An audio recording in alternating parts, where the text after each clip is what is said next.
Gimana gimana? Ikut nanti nyusul lagi. Iya Pak, di tes lagi. Bisa.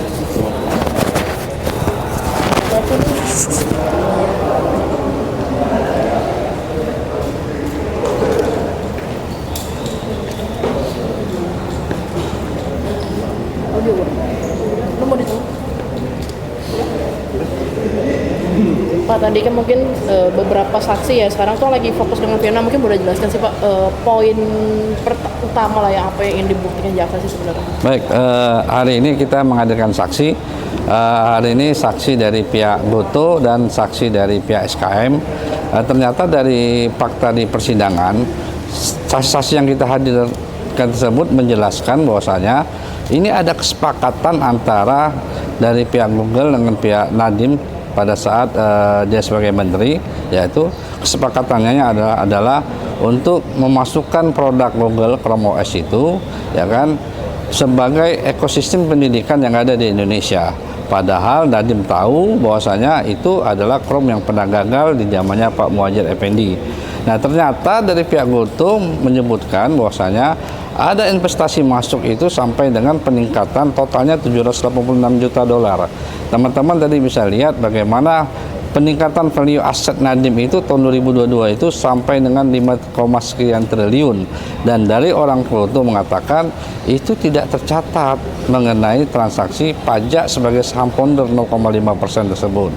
Nah, seperti itu. Yang kedua, ternyata ada juga pola saham ini, ya kan, sebagai saham Gotoh ini dikirimkan ke perusahaan offshore yang ada di Cayman yang nanti dibagi-bagikan kepada manajemen dan direksi. Ini kan sungguh sangat menyayangkan gitu loh. Gojek-gojek yang ada di lapangan cari hidup, cari makan, hanya cari duit 50.000, 100.000, tetapi manajemen direksinya mendapatkan saham, pinjaman saham yang harus dilarikan ke perusahaan offshore Cayman terlebih dahulu.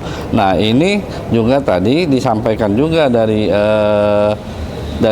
bukti BBE dan segala macam, ya kan, pada prinsipnya ialah maka memang mengakui ada spek yang diberikan oleh pihak Google diberikan kepada pihak kementerian, dalam hal ini kepada Ibrahim Ibam.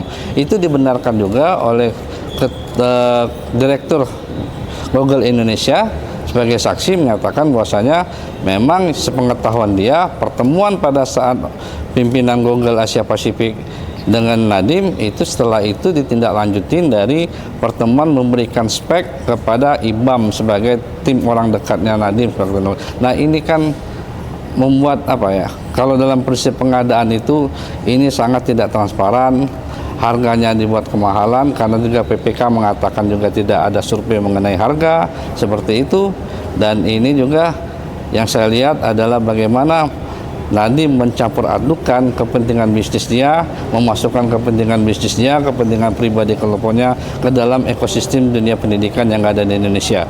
Seperti itu, tanpa melibatkan orang-orang yang paham tentang dunia pendidikan. Eselon 1, Eselon 2 itu tidak dilibatkan. Yang dilibatkan adalah seperti Yuristan dan Fiona.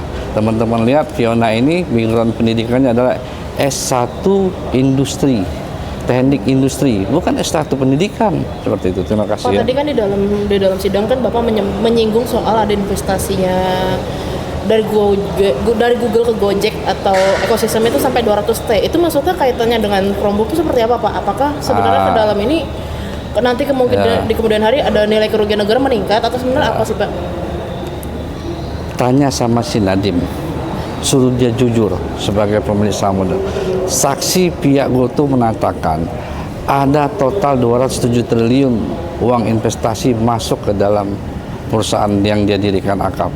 Ada peningkatan value aset dia dari yang mendirikan saham itu 500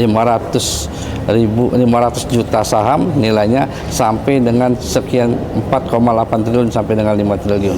Peningkatan aset tersebut, tanya sama Nadiem dari mana, bagaimana transaksi dia terhadap pemotongan pajak dia. Karena kita tanya, rupanya rentang waktu tahun 2021 itu ada Google melepaskan menjualkan sahamnya dibeli kepada PT Akap sendiri sebagai pemegang saham sendiri, padahal Google sama-sama pegang saham. Nah, rentang waktu 2021 itulah yang kita patut menduga bahwasanya itu ketika Pak Nadiem mengeluarkan Permendikbud 5 2021 dan berikutnya adalah di situ ada aliran uang dari PT Akap ke perusahaannya Pak Nadiem, PT Gojek Indonesia, yang mana saksi mengatakan itu bukan utang piutang dan itu tidak ada transaksi pemotongan pajaknya. Jadi kami patut menduga ekosistem yang ada di dunia pendidikan ini dimasukkan dalam transaksi bisnis kepentingan Nadiem di dalam perusahaan dia, seperti itu, sehingga saudara atau teman-teman media bisa lihat bagaimana dunia pendidikan kita pada saat itu, ya kan, UNBK dihapuskan, ya, literasi kita baca, IQ-nya 78, bahkan ada anak-anak SMA di sana itu tidak bisa baca. Itu tadi yang abang maksud itu masuk ke kantong kanan keluar iyalah. kiri itu ya. Dari Gonggel melepaskan sahamnya, pembeli lawannya adalah PT Akap sendiri. Siapa PT Akap ini pemegang sahamnya? Dari saksi mengatakan yang kemarin Nadiem memiliki saham sebagai saham pemilik dari beberapa anak perusahaan yang dalam holdingnya PT Goto, PT Akap, seperti itu. Kalau Ya. Makasih ya. Cayman itu perusahaannya bang. Itu kata saksi yang menjelaskan. Kita kaget juga. Rupanya ada pola saham Akap itu sebanyak 109 miliar lembar saham itu ditransfer ke perusahaan offshore Cayman, Menara Cayman, lalu diberikan kepada manajemen dan direksi sebagai pinjaman. Itu saya tanya, untuk apa? Pasti untuk menghindari pajak atau seperti apa? Kenapa nggak kasih aja langsung? Seperti itu pertanyaan saya tadi, ya kan? Terus kenapa harus manajemen direksi, kata saya tadi? Nggak kasihan apa? Ojol-ojol di lapangan panas-panas seperti itu. Berarti yang Cayman itu perusahaan yang di itu bukan perusahaan milik Nadiem atau tapi perusahaan lain asing gitu ya, Pak, ya, intinya.